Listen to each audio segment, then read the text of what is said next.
So, with that said, again, with the missteps of this morning, and I don't know if it's the beginning of the year, I focus on growth, focused on my business, but not necessarily on this morning as much. I have 3 kids at home, and that's just throwing off until they go back to school. It's crazy. But also my battery's out, so I'll be standing behind the thing. It's one thing after another, isn't it? Isn't that the way it goes? But I'm assuming you guys can get over my imperfections because there's other value than me in this. So we'll go forward. So marketing in the digital world. I'm going to go through specific on websites. I have 12 different presentations I do throughout the year on 8 areas of digital marketing, and I'll go through those just briefly, but we're going to focus on your website and how to grow your website. If you don't have a website, I can tell you how to get a website for $12 for the first year. Domain and website. So there is no excuse in today's area to not have a website that's scaled for growth. There's obviously those free options out there, but those free options have their drawbacks, downsides, and other things. So we can talk through that specifically depending on what you have. Again, this is a little bit about me. Does anybody know about Lean Improvement or Six Sigma?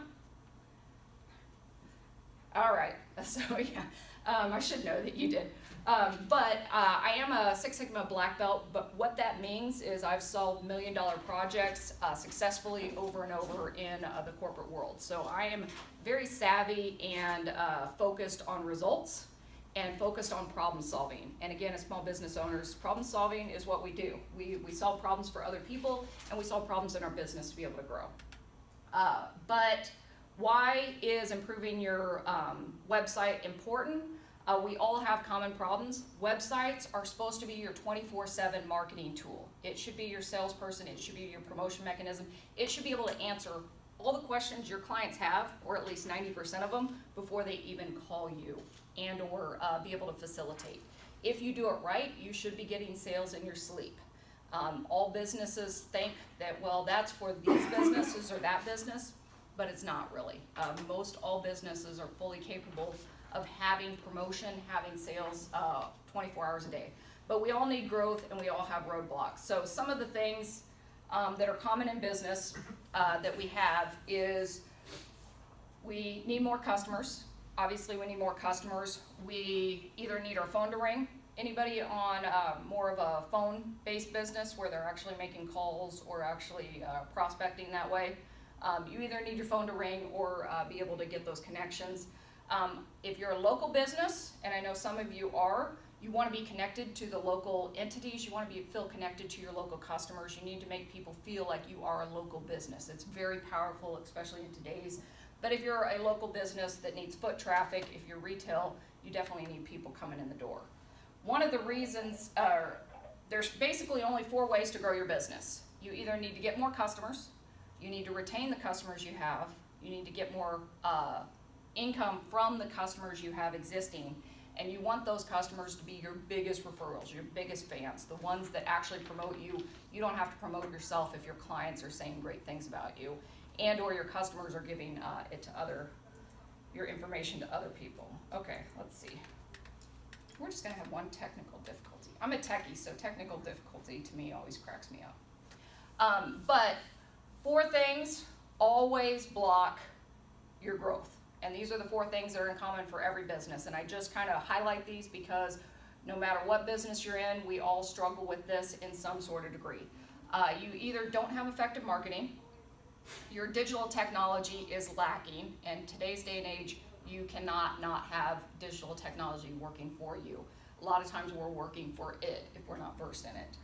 We all only have 24 hours in the day, and I don't know about you, I like to sleep a few of those. And I like to have a few of those that I spend with my family and other things that I like to do besides my business. But we all have competition. If you think you don't have competition or you don't have as much competition today, you will tomorrow.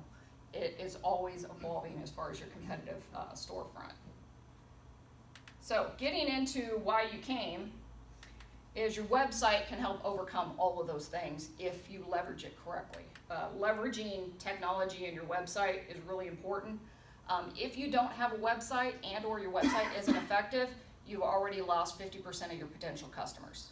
50% of people, if your website doesn't load properly or you don't have a website, will never call you, and they won't tell you why. because you don't look like a legitimate business. I've had business owners, especially solopreneurs or people that are trying to do it all on their own, say, well, I run my business on Facebook. And that's where I get most of my business, and that's doing well. I'm like, that's okay, but you don't own that full profile on Facebook. Facebook can shut you down any day. Facebook makes changes every week, every month. It's exhausting to keep up with any other thing. Having a website is your asset.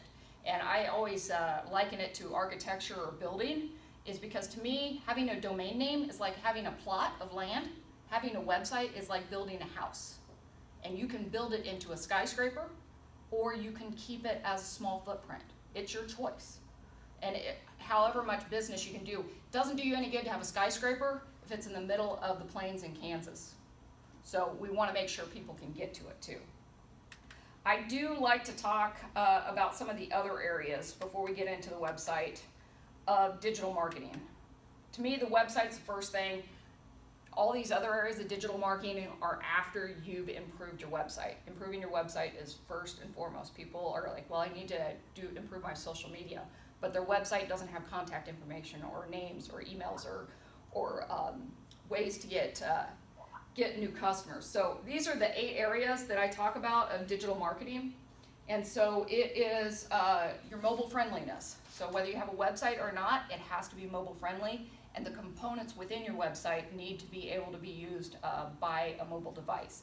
A lot of people think their website's mobile friendly, but if every component isn't, or the components that you need to leverage aren't as mobile friendly, you need to improve that. So 60+% of people do all their search on a mobile device now. So, and that's just going to increase. I mean, in a couple of years, it'll be 80% or more are not doing any searches on desktop. Email marketing, online reputation. This is something, these are kind of my courses every month. I go through each one of these very specifically in detail every month. Local SEO, social media, content marketing, and a lot of people consider that blogging, but there's much more to it than blogging. I know a lot of people say they blog. Well, if you're talking about yourself, nobody cares about you. Hate to say it, they care about what you can do for them if you're in business. They want to know what your business can do for their life. So there's strategic ways to market content. But the website design and of course video marketing. And again, all these wrap up and they all should point and leverage back to your website. So an effective website, to me, that's the start. Does everybody here have a domain name? Does everybody here have a website that they're using either as their primary and or secondary resource? Do you not have one right now? It's Google My Business's version. It's yeah. All the Yeah, no, actually, that's a great start. I always think, even all the free options out there, I actually don't have an aversion to. I always kind of joke I have a love-hate relationship with them. I think I love them because they're a cheap way to get started and to get your ideas out there, to get your information out there. I hate them because they're not really scalable, and they will promote themselves and do add-on costs the minute you start with them. So it's not a bad thing to start with something that's a freer option. It's better than nothing. Yeah. Absolutely better than nothing. But ultimately, you want to have a domain name you own, and something that represents your business is preferable. That goes into the SEO and searchability. So if you have an effective website, there's 8 basic factors, and this is what pretty much this whole presentation is about, and I'm not obviously able to get into a lot of detail on each one of these, but if you don't have these 8 components to your website, you are losing potential business and potential customers, and also potential reach. So first of all, it has to have really good navigation. You have to have a good menu, a good way for people to find what they want. Does anybody know what the #1 page that's searched on a website is? #1 and #2. It's not the home page. Contact, that's actually #2. Price. About Us. About Us page will rank #1 before any other page in your website. So if you have a website without an About Us page, you are losing potential web traffic. That is huge. So navigation, so when they get to it, how many people have something that's considered a landing page? I'm sure you guys do a lot of those or have, where it's a landing page. And a landing page specifically usually doesn't have a menu. It's got one primary purpose, and it's usually to collect emails so that you can start a nurturing relationship with a new client. But that isn't very effective for people that want to sell that day. So there's very good things about a lead page or something that's a primary page, but ultimately you want to have good navigation. They need to be able to know what you do, know how to contact you, and know what you're selling, know how to buy.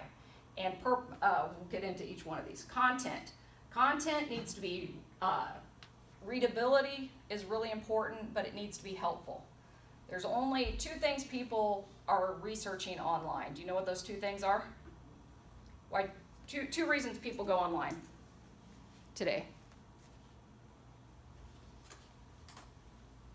I'm sure, don't answer all the questions. I know you want to. You're like, I know. Why do you go to YouTube? Entertainment. What's the other thing? Education. Entertainment and education. If your blog posts aren't centered around entertainment or education, you're going to lose traffic very quickly. If you can combine those 2, it is amazing. And that's why video marketing really is effective, because you will get 80% more time on the site and 80% more views on a web page that has a video, because even CEOs would rather get their education and entertainment via video. Nobody wants to read a blog post anymore. We're kind of in that immediate society. We want to see it and also be entertained by the visual effects and other things going on in the background. So content is really good, but when I talk about content, I'm talking about all the content. So images, video, words, everything you have on your site is content, and all those things can be leveraged. Also, when you talk about content, you want to make sure your content has the keywords that you want, that your company represents. I had a client ask me the other day why they couldn't find their website based on, let's say, fire protection in Lawrence. 2 things. We have no page on your website that says fire protection in Lawrence. We have nothing on your website that even says fire protection on a specific page. You need to develop your pages to represent your business and answer questions before they're asked. So you want to put yourself in the place of your customer. What questions and what things are they searching online, and how will they be able to find you? That's where you write your content around. That's strategic content, not just putting out things. So there's a lot of ways we can leverage that. Products and services. People want to know what you're offering, what you're selling. And ideally, there also needs to be a place to make a purchase. Not everybody likes to put prices on their website. Sometimes, I know we talked about, starting as low as, or starting at, or different things like that. So if you're not comfortable putting prices, it's good to put a reference point of what your prices are. Because if you don't have a reference point, it can be across the board. And you never did introduce yourself. I'm sorry, I did not. Because otherwise everybody thinks you're just leaving, and I keep referring back to you. My name's Marcelino Gonzalez. I go by Marcy for short. I work at co-owned Creative Library. I don't like to say we're a marketing company. We are a content company. We do photo, video, and graphic design work, and we help develop websites, maintain websites, and help people with their social media too as well. Yeah, that's my cool little. You're also very active in the community. You sponsor the the music that goes on down here? Yes, I do a lot of freelance and free photography. Yeah. To support the city a lot. You probably see me a lot of events. I live downtown. I live like a couple buildings over. I'm always downtown for concert, festival, whatever. Well, and one of the reasons he came here is to take a few photos because I volunteer with an organization called SCORE, which is free mentorship for small businesses. And I always talk about that in my normal slides. I have their link, but score.org, and there's also Topeka SCORE. But it's free mentorship, and it's specific for business owners and entrepreneurs.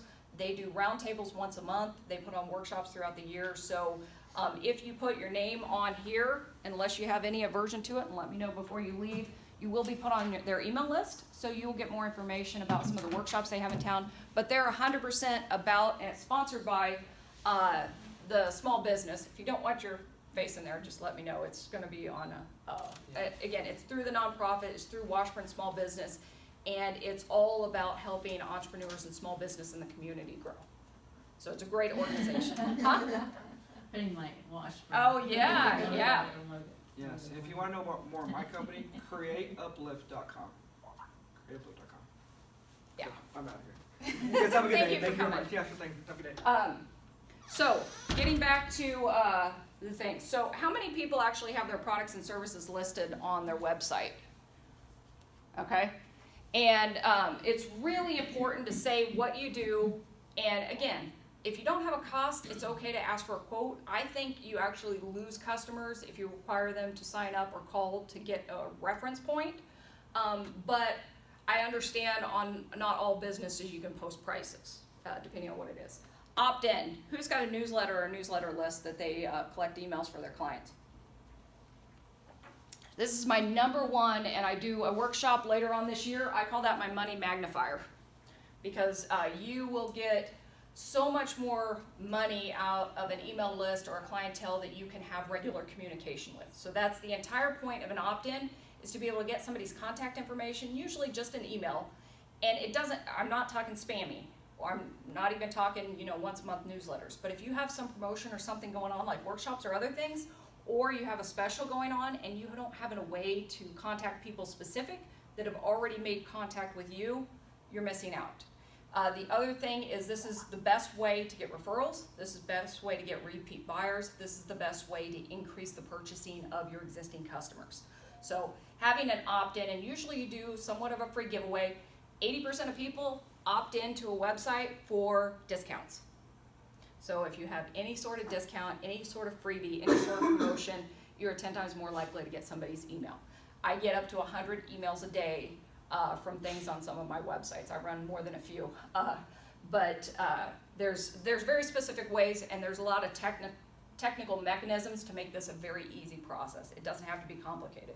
Yours isn't complicated. You probably haven't touched it other than sending newsletters out. Right. And you can make those newsletters automated. You can set once a month to anything you post as a content will go out as a formatted newsletter. So you can automate that whole process. So it doesn't have to be as complicated as a lot of people make it. Social media. If you are on YouTube, Facebook, Instagram, all those other things, they should link back to your website. They should link from your website and back to your website. People want to connect with you on various media, but everything should be housed in your website. So if you do an Instagram post or a Facebook post or something like that, there should be more information that they can go to your website and find for that specific thing. You want to point everything back. So social media, you want to leverage that as a traffic avenue to your website as much as possible, because there's a lot of people on different platforms.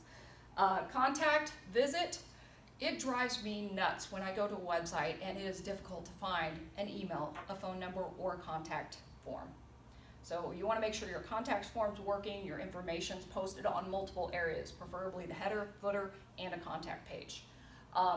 One of the things that you will find, and I'm sure anybody who has a website has already experienced this, if you're my client, hopefully I've mediated some of it, but you will get spam. The minute you have a website, domain name, the minute your information's out there, you will get a ton of spam. On those contact forms, there's a lot of ways to mitigate that. There's a lot of ways to filter that, and there's a lot of ways to almost eliminate it without being hindrance to your client. You've seen those little things at the bottom that say, add 3+2 before you submit, or those captchas. Those can sometimes be even manipulated by some of the mechanisms in robots. But one thing is for sure, I know I just took on a new client and went in, and they had only had their website up for 2 months, and they had 150 spam notes on their, actually it was on their comments things. We created the content form, and you'll get 150 a day if you leave that unexposed to some sort of thing. Make a purchase. Again, if you set your website up right, depending on your product line, you should be able to have people make purchases 24 hours a day, 7 days a week, and have a system as fulfillment. So in other words, if you don't ship on the weekends or you only ship once a week, you just state that in your thank you page. Most all of my mechanisms, when people make a purchase, there's a specific thank you page or confirmation page that gives them all the details on their order. And then there's a whole nother page that'll say, you want to reference this or that. But there's always that confirmation page that tells them more information. Usually that's followed up with an email, because they go right into the opt-in or contact system, and there's mechanisms behind that. But the easier you can make it for people to make a purchase, the more purchases you will get. If you make them call you to make a purchase, which a lot of businesses do, call for a quote, call for more information, you're losing business. Now, not every industry can have it that way, but you can have them make a purchase and then make the phone call as far as to confirm or get more details on it. So you don't actually have to prevent the purchase or that commitment or deposit prior to making that first contact. I've seen that on a few people. Somebody just put up something the other day for a trip. As long as you made a deposit, then they'll contact you and give you more information. So it was a minimal deposit. That way it eliminated them getting a bunch of calls from people that weren't having any commitment of any purchasing. It's a minor commitment so that you can get that. So one, you're leveraging your time better if you know the people you're talking to have already committed. Refer others. This is a really big thing. I had a website, and has anybody heard of Pinterest? Okay, it's primarily a female-driven industry, but it is great as far as statistics. So I actually thought my business was 80% female, but on Google Analytics it was 50% male and female, but 80% of the women that were coming to my site was from Pinterest. So, you know, depending on what industry you're in, I've got up to 60% of my traffic on one of my websites from people that, you know, those little pin it now, like if you have something you want to add to your board.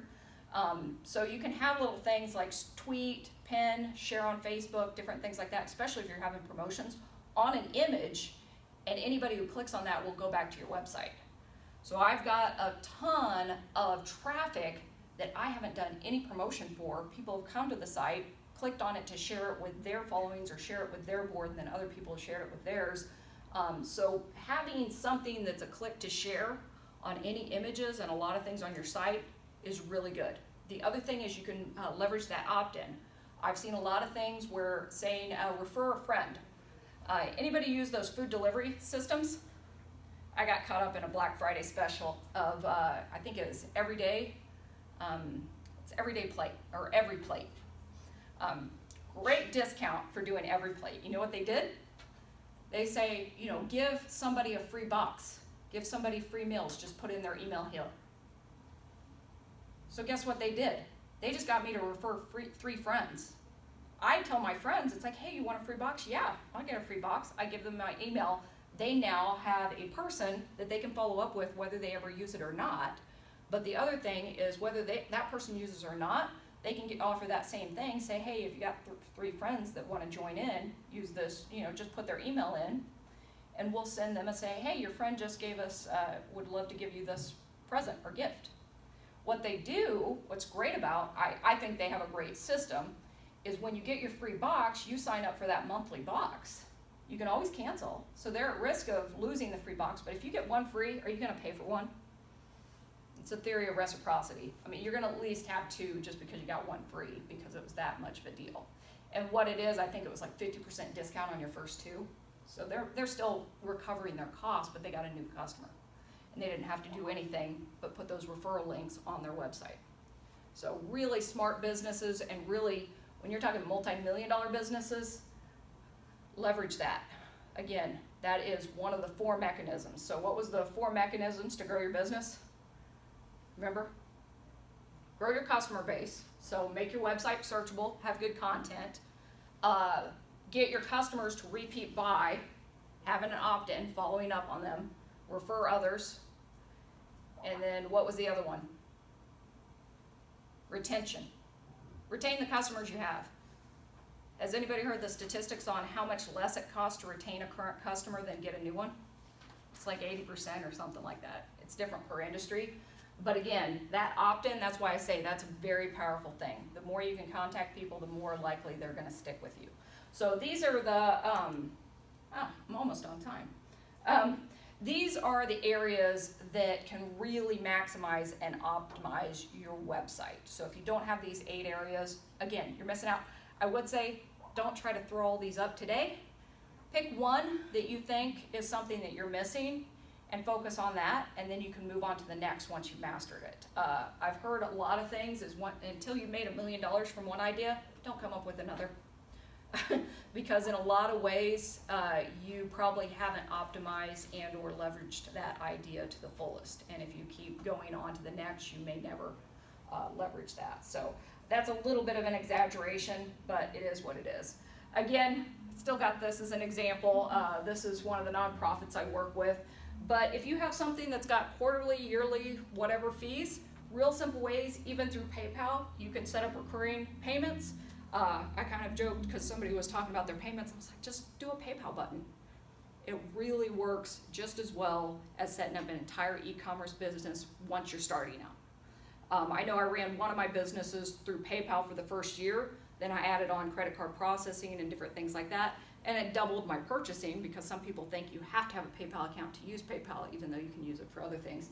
So PayPal's, first step. It's not the best, but it'll get you started tomorrow. But you can set it up where people can pick, drop down quarterly, monthly, yearly payments, no matter what you have going on. And honestly, I love those recurring things.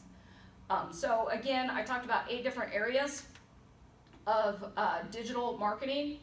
And I go through each one of these every month, and it actually kind of goes in this order. So next month, we're going to be talking about local marketing. The following month, we'll be talking about SEO, which is search engine optimization. That's how to get page 1.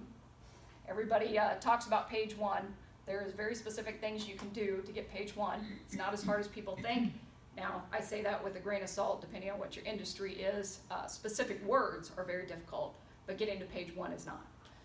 But if you don't improve your website design, searchability, navigation, opt-in, and purchasing power, all these other things kind of pale in comparison. I know there's a lot of people, and you'll hear things all the time about social media, video marketing, all that other stuff. It does you no good to set up an amazing YouTube channel if nobody will ever buy from you from your website.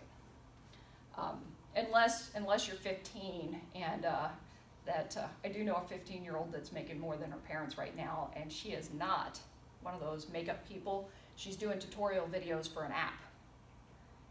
And so she's not on camera. She just kind of does like an example of something that she can do every day or every week. And she's got 600,000 followers in 4 months.